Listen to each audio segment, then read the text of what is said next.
Have you ever found yourself thinking, "He says he cares, but why do I feel so confused all the time?" You're not imagining it. You're not overthinking. And no, you're definitely not too old for real clarity and connection. The truth is, women dating after 60 often make a lot of mistakes, and many find themselves stuck in a haze of uncertainty, sometimes even feeling like their emotions are being quietly manipulated. That's why it's absolutely essential to know the most subtle, powerful ways to break free from that emotional pressure without losing your grace or self-respect. So today, I'm going to share 4 sophisticated strategies that will not only protect you from emotional manipulation, but actually give you the upper hand with men who think they can play games with your heart. Many women over 60 were raised to be accommodating, to avoid conflict, and to give others the benefit of the doubt. These are admirable traits, but they can become vulnerabilities when dealing with men who exploit emotional generosity. Before we dive in, take a moment to subscribe to the channel and click the notification bell, especially if you're a woman over 60 who's ready to navigate love and connection with both wisdom and strength. Let's explore the first strategy that every emotionally intelligent woman over 60 needs to know. Number 1. The power of emotional detachment and observation. There's something almost magical that happens when you shift from being emotionally reactive to becoming emotionally observant. Suddenly, manipulation tactics that once confused and hurt you become as obvious as a magician's tricks once you know how they work. This emotional detachment isn't coldness, it's the clarity that comes from stepping back and watching patterns rather than getting caught up in individual incidents. The ancient Stoic philosopher Epictetus taught, "It's not what happens to you, but how you react to it that matters." When older women approach their behavior with curiosity rather than hurt, you break the cycle that gives them power over your emotional state. Women over 60 lead with empathy before clarity. You feel his pain. You want to help. You tell yourself, "He's just wounded," or "He's been through so much." And maybe that's true. But here's what's also true. Some men use their wounds like currency, buying your compassion while avoiding accountability. That's why the first strategy you need isn't confrontation, it's emotional detachment. Not coldness, not cruelty, just space, just stillness, just the power to observe before you absorb. To practice emotional detachment, start by creating mental distance between his actions and your emotional responses. When he says something that typically hurts or confuses you, imagine you're watching someone else's relationship. What patterns would you notice? What advice would you give? Keep a private record of behaviors and patterns rather than focusing on your emotional reactions. This isn't about building a case against him. It's about seeing clearly what's actually happening versus what he says is happening or what you hope is happening. Most importantly, remember that emotional detachment doesn't mean you don't care. It means you care enough about yourself to see clearly rather than getting lost in confusion. This clarity becomes the foundation for all other strategies. Once you can see the patterns clearly, you need to establish the next boundaries that protect your emotional space. Number 2. Setting unbreachable boundaries with grace. If an older man is toying with your emotions, whether through mixed signals, emotional withdrawal, or calculated charm, it's not just your heart that needs protecting, it's your energy, your time, and your self-respect. That's where boundaries come in. But not the kind that come with ultimatums or emotional outbursts. I'm talking about boundaries that are calm, clear, and unbreachable, set with grace, not guilt. A high-value woman over 60 doesn't scream her boundaries, she embodies them. She doesn't explain them excessively or ask for permission to have them. She simply states what she will and will not allow, with kindness, clarity, and finality. The ancient Chinese philosophy of water teaches us about power through yielding. Water doesn't argue with rocks, it simply flows around them, or, over time, wears them down. Patricia's graceful boundaries worked the same way. They didn't attack Gerald's behavior, they simply refused to accommodate it. Instead of, "You can't speak to me that way," effective boundaries sound like, "I don't engage in conversations when the tone becomes disrespectful." To implement graceful boundaries, start by identifying your non-negotiables, the behaviors or treatment that you absolutely won't accept, regardless of the other person's justifications or excuses. Then practice stating these boundaries in ways that focus on your choices rather than their behavior. Remember, the goal isn't to change his behavior. It's to protect your own emotional space and autonomy. Some men will respect boundaries once they're clearly established. Others will test them repeatedly. Your job is consistency, not conversion. Most importantly, be prepared to enforce your boundaries through action, not just words.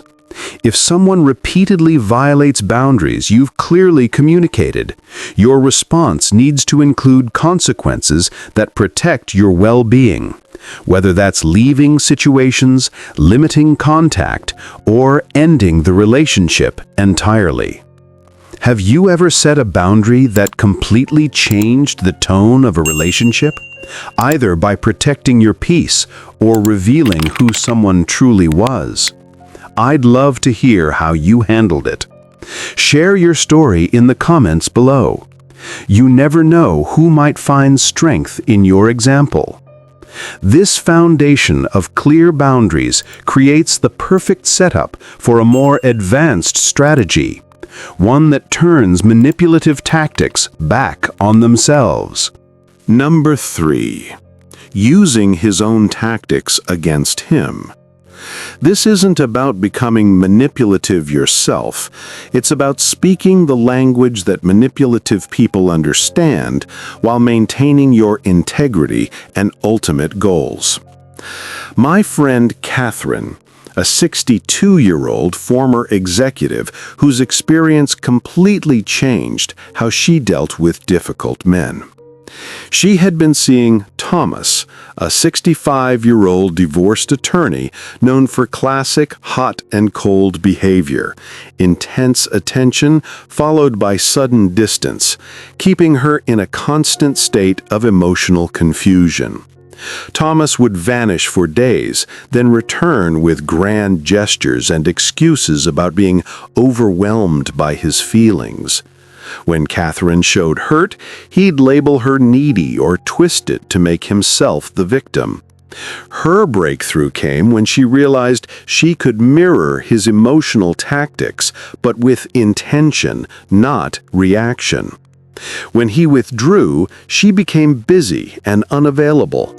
When he returned, she stayed polite but emotionally guarded, making him work to re-earn her connection.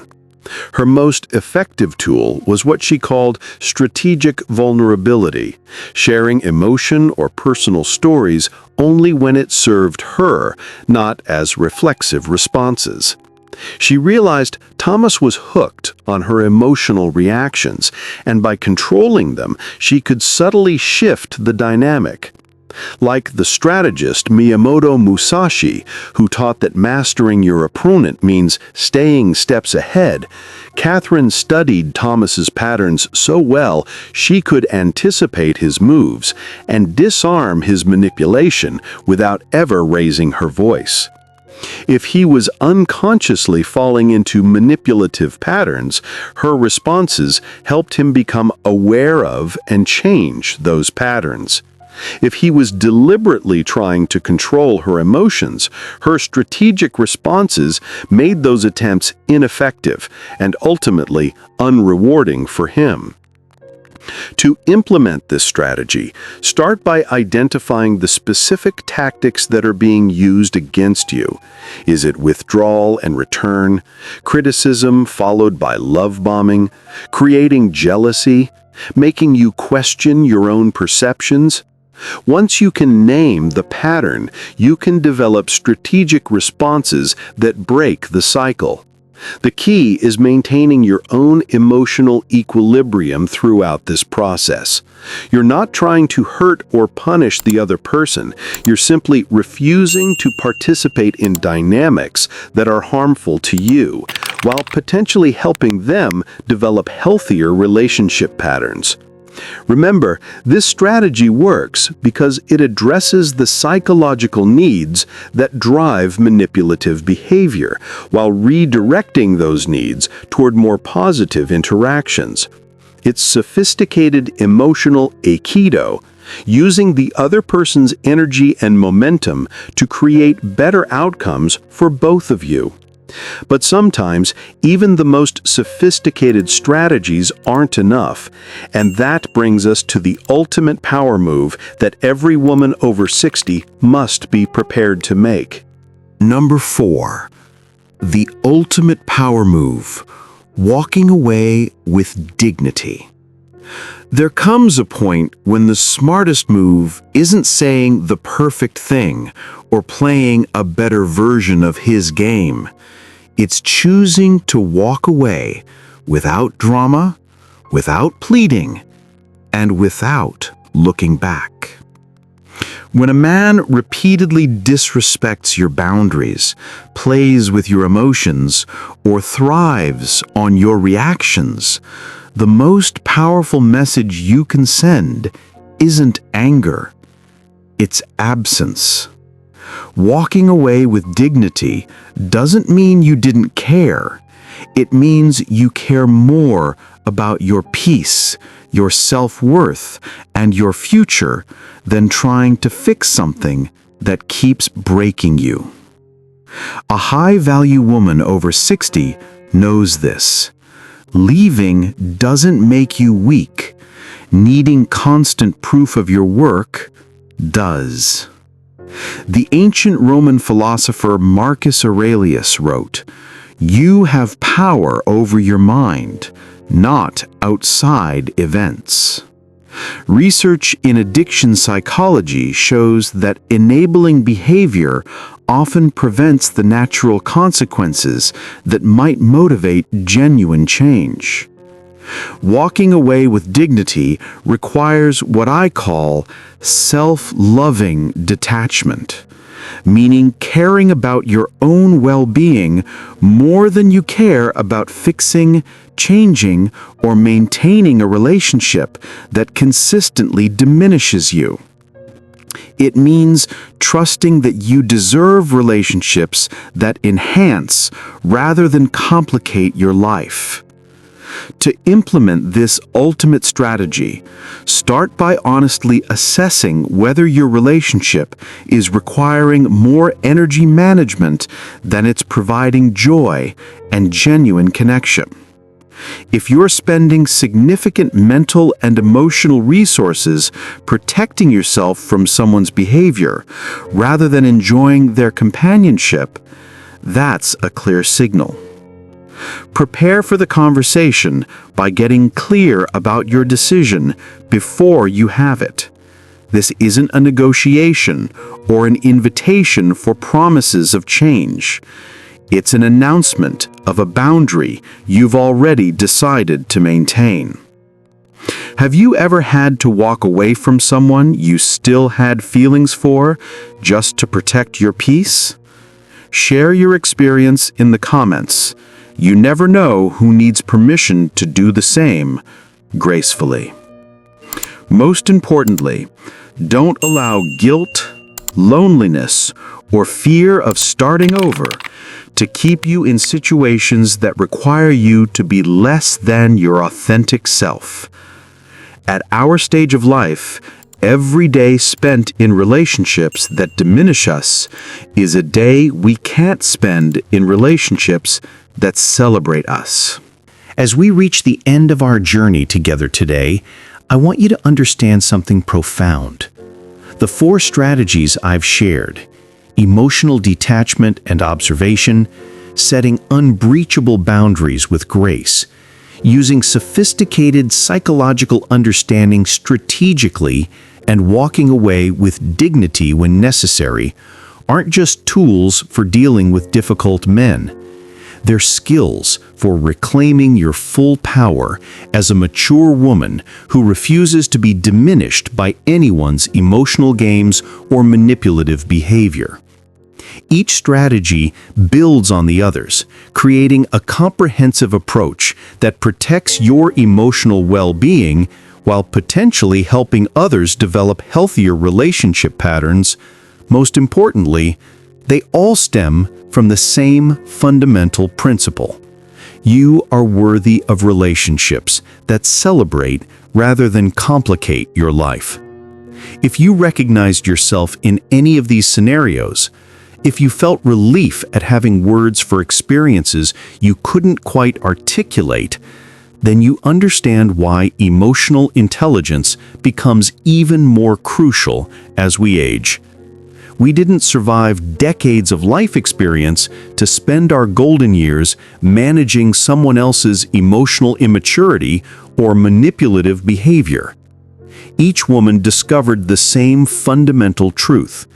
The most attractive quality in a mature woman isn't her willingness to accommodate problematic behavior, but her commitment to maintaining her own emotional sovereignty and dignity. This is what these strategies ultimately provide.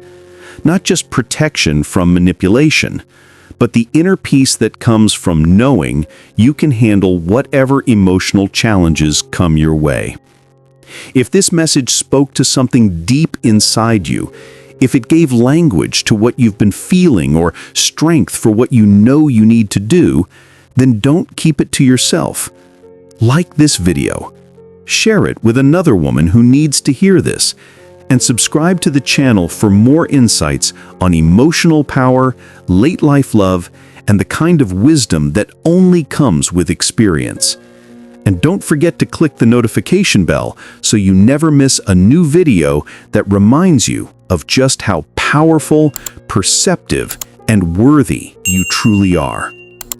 Until next time, keep growing in wisdom, keep choosing your own worth. This is Vernon, thank you, and see you later.